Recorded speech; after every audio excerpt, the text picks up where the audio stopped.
Red line logbook here for Chapter 5 of Wistoria. We start off in Practical, where the kids are all fighting against golems, and we get to see basically their point score in the school. So you need 7,200 points total to graduate into the upper college and even become a Magia Wanda. Thawne has 9,889 points. Colette has 7,340 points. We also get to see what kind of magic Colette uses. It's earth magic. We already know what Thawne uses. He uses fire. Will, on the other hand, is currently getting beat up by his golem because he can't use magic, and so this practical exam is impossible for him. But in total, he has 5,405 points. We also get to introduce to the 3 top kids in their class. A human girl named Liana with 10,100 points. She uses lightning magic. Usually she fires them from a bow, apparently. And then there's an elven male who uses wind magic named Yagnor. He has 10,075 points. And then when all the rest of the students are currently fighting in class, all of their golems just get frozen solid. And it's revealed the strongest member of their class being a human male named Julius with 10,048 points. And of course, Julius is one of those people who hates non-magic users. Will is literally sitting against the wall. Julius just happens to walk past him just so he can then insult Will and tell him not to be in his way. He literally had to walk towards Will just for Will to be in his way, quote unquote. All the students start talking about the magic tournament and how they want to get recruited during the tournament. At lunch, Clint even tries to convince Will to take part in the tournament so he can get recruited. But Will is like, no, it's never going to happen. It's a magic tournament. I don't have magic. It wouldn't be right if I joined. So apparently there's a third way to get into the tower. The first way, of course, is earning enough points. Second way is creating unique magic. But apparently this third way is the magic tournament, where scouts will go examine the participants, and if they think they're qualified, they will then invite them into the tower with them. And because Will doesn't have enough points to graduate, because he needs at least 6,000, Planet is basically trying to convince him, and this will be your method of getting to the tower. And not just that, but other than just random people in the tower looking to recruit, the 4 Magia Wanda are also planning on recruiting. The 5th one just isn't around. He wasn't around the meeting, so I have no idea what he's doing. But the 4 we've already seen will show up. Now, Colette names the 4 Magia Wanda that we know of. The thing is, the translator doesn't know how to translate names, apparently, because I don't know if any of these names are correct, because I know Elfie's name is not Elvis, and those aren't the only names that this translator gets wrong, so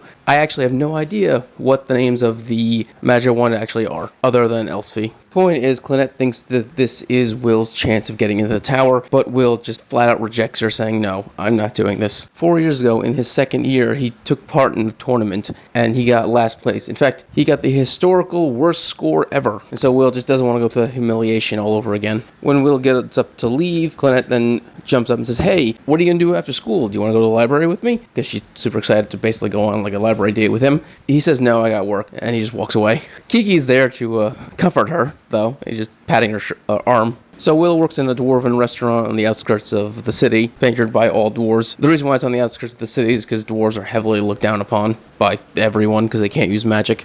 Obviously, all the dwarves know him because he's constantly working here and also delivering newspapers. So they're all actually encouraging him to also take part in the tournament. And he's like, no, I can't do that. Oh, and his friend is also here, his roommate, Lois, whose name I'm assuming is also wrong, just gonna say it. Apparently the other waiter quit, and so Will just asked Lois to help out, and Lois's response to this is, sure, why not?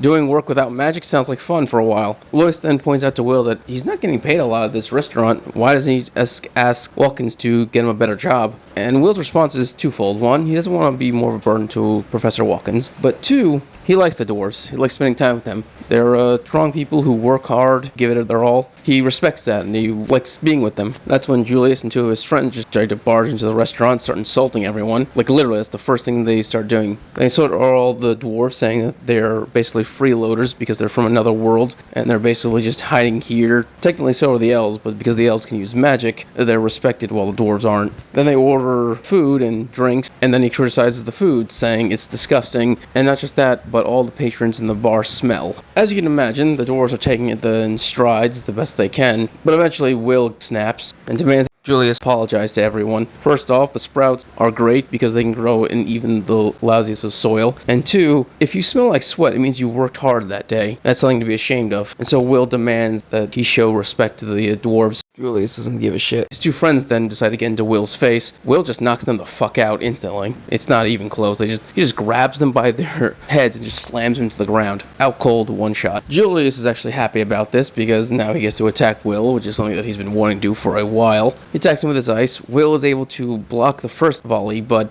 as you'd imagine, without his sword or any of his equipment, Will is just overwhelmed and pinned to the wall. Will's kind of fucked up because he creates a ice pick and slowly moves it towards Will's chest near his heart. The dwarves start getting up to help Will, but Will doesn't flinch at the idea of having his heart pierced. In fact, he continues to stare down Julius, and that pisses Julius even more. So he decides to free Will and tells him, I'm not going to crush you here. No. I want your defeat to be humiliating. I want your death to be humiliating. I will defeat you in the tournament in front of everyone. And so, Will accepts the challenge and decides he's going to join the tournament. Lois, watching this entire time, actually starts to smile at this because he, if anyone, knows how strong Will is and has basically been waiting for this very moment. I have a feeling that Lois might be the same as Iris, someone who's actually already in the tower, but their job is to observe and find candidates. Alright, if you enjoyed this video, subscribe, give a thumbs up so you're enjoying more Wistoria and other many things. Thank you and have a great day.